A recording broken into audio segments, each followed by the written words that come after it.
देखो, बुक्स दो तरीके की होती है। एक होती है कि जो एक्चुअल में किसी बंदे को उस फील्ड में एक्सपीरियंस है और उसने वो बुक लिखी है, उसका एक अलग लेवल होता है। हम्म। दूसरे तरह की बुक्स होती है जिसको खुद को कोई प्रैक्टिकल एक्सपीरियंस नहीं है उस फील्ड में, बट उसने उस फील्ड से रिलेटेड 10 बुक्स उठाई, उसमें से थोड़ा थोड़ा कंटेंट निकाला, उसकी लैंग्वेज को चेंज किया ताकि कॉपीराइट इश्यूज ना हो, हम्म। और लेकर के अपनी एक बुक निकाल दी। आप उसको कह सकते हो सेकेंड हैंड नॉलेज हो गई एक तरीके से। अच्छा। और जिस इंसान को एक्सपीरियंस है और वो अपने एक्सपीरियंस से बोल रहा है या लिख रहा है, वो ओरिजिनल हो गया। तो पहले तो आपको ये देखना है कि वो बुक आ कहां से रही है।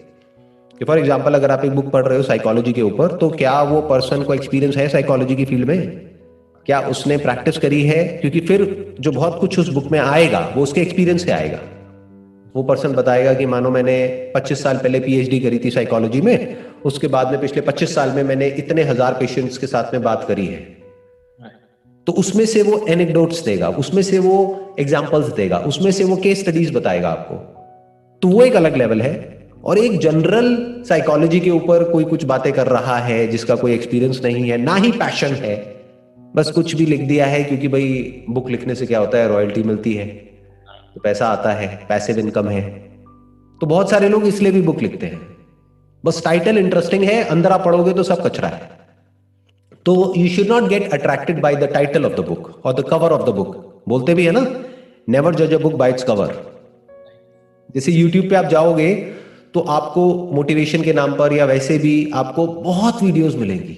अब उसमें से फाइनली आपको एक ऐसी जगह तक पहुंचना है जहां पर एक्चुअल में उस कंटेंट में दम है। यानी किसी ऐसे पर्सन तक पहुंचना है जो भी वो बोल रहा है वो अपने एक्सपीरियंस के बेस पर बोल रहा है। क्योंकि बहुत वीडियोस में तो सिर्फ आवाज होती है, किसी की शक्ल भी नहीं दिख रही होती है।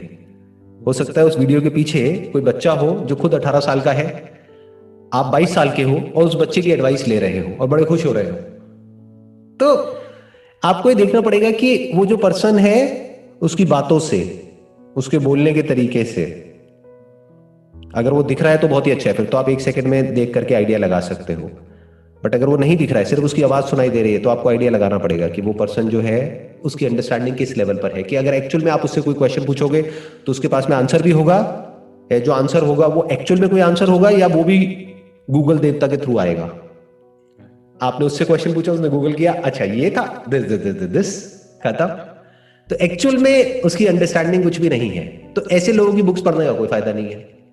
फॉर एग्जाम्पल, आपने स्टॉक मार्केट की बात करी, तो अगर आप बेंजामिन ग्राम की बुक पढ़ते हो या वॉरेन बफेट की बुक पढ़ते हो तो उसमें दम है, क्योंकि उन लोगों ने खुद कुछ किया है ना जिंदगी में।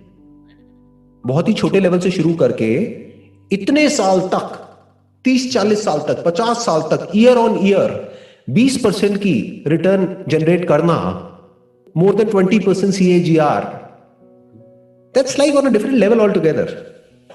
तो उनसे सीखो ना। Right. बट स्टॉक मार्केट के ऊपर ही आपको लाखों बुक्स मिल जाएंगी ऐसे लोगों की जिनको आपसे भी कम एक्सपीरियंस है स्टॉक मार्केट में, Right. बट उनका टाइटल बड़ा इंटरेस्टिंग है, the sure short way to double your money within 1 year. अब आप कहोगे यार ये बड़ा सही बंदा है, जो वॉरेन बफेट का तरीका है उसमें तो बहुत साल लगेंगे, पूरी जिंदगी लग जाएगी, इससे अच्छा है ये शॉर्टकट बढ़िया है ना, 1 साल में पैसे को डबल करो। तो आप वो बुक खरीद लोगे, पढ़ते रहोगे, फिर जाकर के उन फंडों को अप्लाई करोगे, फिर देखोगे जो पैसा था आपका वो भी सारा डूब गया। फिर कहोगे यार ये क्या हो गया, मैं तो फंस गया। बिल्कुल ऐसा है जैसे कोई अंधा है, वो अंधे को रास्ता दिखा रहा है। हम्म। तो थोड़ा सा समझो कि वो नॉलेज कहां से आ रही है, what is the source of that knowledge, whether it is backed by experience या फिर इट इज ऑल थियोरेटिकल। जैसे आपने अपना दूसरा जो बात करी, दैट इज गवर्नमेंट जॉब।